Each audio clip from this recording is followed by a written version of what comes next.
So magandang araw sa inyo lahat, no? Ako rin si Boss Purple, nagbabalik. Parang gusto ko lang i-flex sa inyo, no?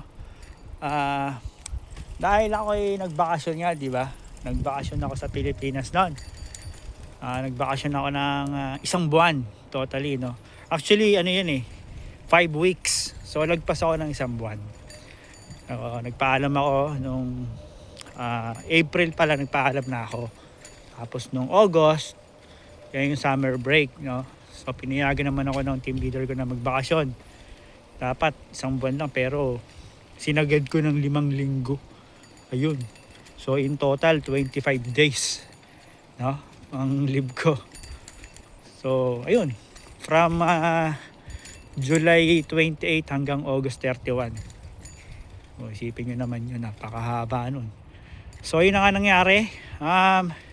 Gusto ko i-flex sa inyo na kahit hindi ako pumasok ng isang pinayaran pa rin tayo, guys. So ipapakita ko na sahod reveal kapag nag-leave ka ng isang buwan na wala ka talagang totally pinasok, walang overtime, wala talaga, lahat leave.